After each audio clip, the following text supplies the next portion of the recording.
Bonjour à tous, vidéo un peu atypique pour ma première sur YouTube en format long. Je vais vous parler de mon parcours un peu atypique de diététicien. Donc tout commence au lycée avec une seconde générale, je savais pas trop quoi faire à l'époque, ça c'est clair. La physique, la SVT, tout ça c'est pas du tout mon fort à l'époque, donc c'est des matières que je mets clairement de côté. J'avais pas grand choix pour passer en première, bac S c'était pas possible, bac ES non plus, puis de toute façon ça m'intéressait pas vraiment. Je suis donc parti par défaut sur une première STMG, et là j'avais pris le parcours marketing, pas compta parce que la compta ça a jamais été mon fort non plus. Finalement j'obtiens mon bac avec mention sans trop de difficultés, mais à ce moment-là, je suis encore un peu perdu. Je me dirige donc vers un BTS MUC un peu par défaut. Maintenant, ça a changé, ça s'appelle MCO. Avant, c'était Management des unités commerciales. Je m'étais engagé dans un stage en banque lors de cette formation. J'aimais bien aller dans les choses qui sortent un peu du commun.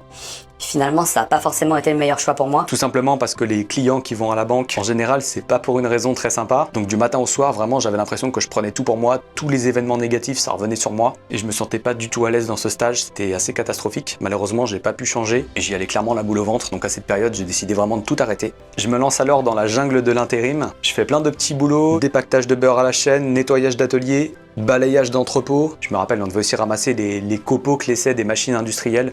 Un grand délire, on faisait ça à la main en plus, c'était hyper bizarre. Enfin, on avait des gants. Hein. J'ai aussi fait l'activité de plonge d'un grand groupe, d'une usine. J'ai aussi fait le nettoyage des assiettes du nez crémeuse. Quand on fait la crème du lait, en fait, c'est des assiettes qui permettent de séparer la phase liquide de la phase grasse. Et du coup, après, les assiettes, elles sont un peu dégueu. Et c'est à ce moment-là aussi que j'ai rencontré Sofiane, dédicace à lui s'il regarde la vidéo. Avec Sofiane, on se retrouvera d'ailleurs plus tard lors de notre formation en Burger King. Par rapport à l'intérim, clairement, au niveau des conditions, je me trouvais quand même mieux à Burger King. Après, clairement, le rythme, le speed et tout, c'est pas du tout un truc qui me correspondait. Je trouvais ça super stressant. Après, voilà, j'avais le contact à la caisse avec les personnes, donc ça, c'était le côté que j'aimais bien. Mais voilà, clairement, la restauration, c'est pas trop mon délire, c'est vraiment spécial. Et donc, à cette époque, je savais toujours pas quoi faire. Je repars donc sur un BTS MUC, mais là, je me ferme complètement à la banque pour pas y retoucher. J'ai la chance d'être pris en stage dans une boutique indépendante de chaussures. Jam, dédicace à Jérémy d'ailleurs s'il voit cette vidéo. J'ai aussi la chance de pouvoir travailler certains samedis là-bas, ce qui était quand même sympa pendant les études, avec vraiment un cadre agréable. Finalement, je m'y retrouve un peu plus durant ce stage. Tout est un peu plus fluide pour moi aussi, et les gens sont quand même de meilleure humeur que quand ils viennent à la banque.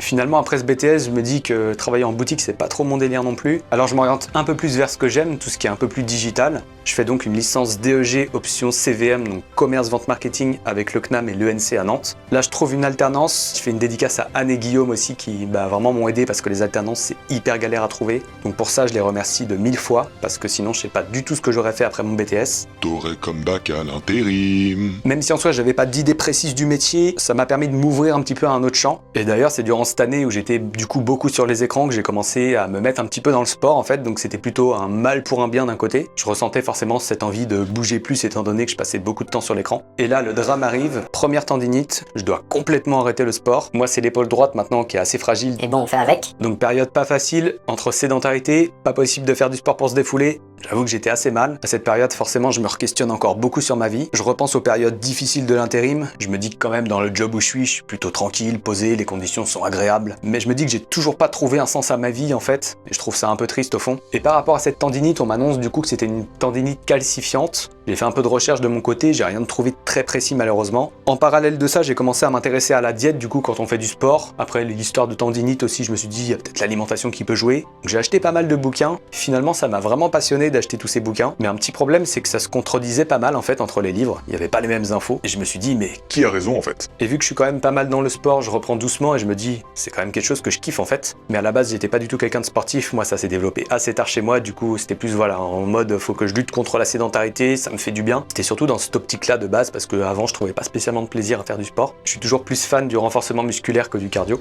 Donc du coup, le choix, il était assez logique pour moi entre coach sportif et un métier plutôt dans la diète. Par rapport à mes capacités actuelles, ma fragilité aux épaules, c'était pas forcément le plus pertinent de devenir coach sportif. Après, au niveau des débouchés, voilà, il y a plein de monde qui sont coachs, donc ça me faisait un peu peur aussi. Diététicien, ça me semblait plus large, du coup, ça se renfermait pas que au sport, même si on peut toujours se spécialiser plus tard. Donc sur ce point-là, c'était plutôt positif. Je m'intéresse donc à la formation, mais j'ai pas de bac S. Comment faire? Dans les écoles, ils proposent des remises à niveau. Souvent, on est sur plusieurs milliers d'euros pour les remises à niveau. Ensuite, il faut refaire la formation chez eux pendant 2 ans, ce qui fait en gros 3 ans encore d'études, alors que j'ai déjà un bac plus 3 à l'époque. Finalement, je trouve une remise à niveau avec le CNED en ligne, qui était bien moins cher que ce que je pouvais voir dans les écoles. Et mon objectif, c'était de continuer avec eux en fait les 2 années, sitôt la remise à niveau qui durait 6 mois. Par rapport à mon timing, en gros, ça me faisait faire la formation du CNED sur la fin d'année, commencer le BTS en parallèle, mais vu la difficulté de cette formation, on m'a fortement déconseillé de faire ça. Dans ma vie, j'ai appris des leçons. Écouter les plus expérimentés, c'est important, pas vouloir en faire qu'à sa tête. Donc ce que j'ai fait, c'est que j'ai fait la formation de remise à niveau sur 6 mois et après j'ai commencé la formation de façon classique, toujours à distance. À distance, j'ai vu que c'était quelque chose qui me convenait très bien finalement. Je pouvais aller à mon rythme, j'ai toujours eu de l'avance sur le programme, donc je me suis dit pourquoi pas. Après, c'est vrai qu'à l'école, j'ai jamais été quelqu'un en galère. J'étais un peu cette personne, voilà, qui a des facilités. Finalement, j'arrive à obtenir une partie des cours avant de commencer ma formation grâce à quelqu'un, ce qui me permet de commencer à prendre de l'avance sur le programme. Au final, je m'en suis toujours sorti avec 4-5 mois d'avance sur le programme, ce qui aurait clairement pas été possible si j'étais en école à mon avis. Et cette remise à niveau, qui était quand même riche en chimie, biologie, ça m'a permis de me rendre compte que finalement, c'est des choses qui me plaisaient maintenant, parce que j'y trouvais de l'intérêt aussi. Je comprenais les liens avec le corps, avec certains aliments, certaines réactions, chose que je comprenais pas du tout à l'époque sur les cours de chimie. Ça m'a paru difficile, mais j'étais quand même super motivé, super impliqué, et j'avais vraiment l'impression d'avoir trouvé ma vocation, et c'est le cas. En deuxième année de formation, j'ai la chance de trouver mes stages à Jules Verne et au CHU de Nantes, chose très compliquée, surtout quand on est étudiant à distance. Donc franchement, ouais, super reconnaissant de la chance que j'ai eu pour ça. Stage en cabinet libéral, super compliqué à trouver aussi, déjà parce que la plupart des diètes en libéral sont pas en 35 heures. Il y a aussi beaucoup d'infos confidentielles pendant les consultations, ça peut aussi mettre mal à l'aise certains patients ou pas leur faire évoquer tout ce qu'ils voudraient dire. Et il y a aussi ces imprévus du planning.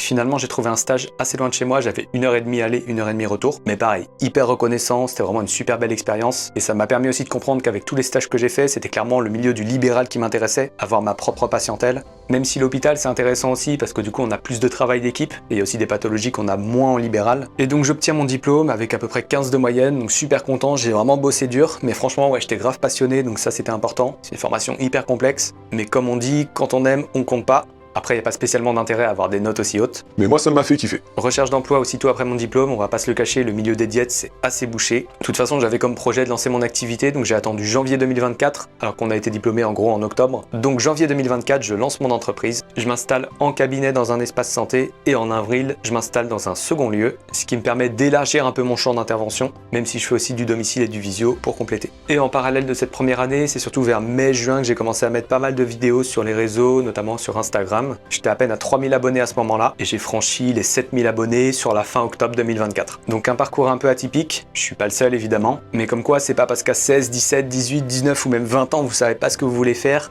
que tout est foutu. Et je me rappelle aussi pendant mes expériences pro avoir discuté avec pas mal de gens, il y en avait même qui avaient 40, 50 ans et qui se reconvertissaient à cet âge-là. Donc comme quoi rien n'est perdu. En réalité c'est ça, quand tu trouves ta vocation, tout est plus simple. J'ai trouvé la mienne et je souhaite à tout le monde de trouver la sienne. Quand je repense à tout ce que j'ai vécu, je me dis quand même super heureux de faire ce que je fais, y trouver de l'intérêt, avoir trouvé un sens à sa vie, ça franchement, y a rien de plus important. Après moi j'avoue je suis quelqu'un qui a toujours aimé partager aux autres. Je faisais déjà des petits montages sur des jeux vidéo quand j'étais gamin, avec Sony Vegas Pro je me rappelle sur mon PC Windows. Aujourd'hui je tourne plutôt sur du Final Cut Pro, ou après sur Windows ce serait plutôt du Premiere Pro. CapCut aussi j'utilise pas mal, je trouve ça sympa. Et Canva pour tout ce qui est images et vidéos de libre accès aussi c'est top. En tant que diète, mes ambitions c'est d'aider le plus de patients possible à acquérir une alimentation équilibrée, notamment pour prévenir de problèmes de santé, se sentir bien, stabiliser certaines maladies, aider dans le bien-être quotidien sans que ce soit une prise de tête non plus. Et le deuxième point, c'est de lutter contre la désinformation en nutrition, parce que de nos jours sur les réseaux, on voit tout et son contraire. Avec des choses parfois alarmantes. Donc je m'intéresse aussi beaucoup à la littérature scientifique, la hiérarchie des preuves pour soulever les propos, je trouve ça important, citer ses sources également. Pour les formats un peu plus courts, je mets beaucoup ça sur Instagram. Je mets aussi des shorts sur YouTube, et pour les vidéos un peu plus longues, ça se passe aussi ici. D'ailleurs, n'hésite pas à t'abonner à ma chaîne, et je vous attends dans les commentaires. À bientôt, c'était Landry.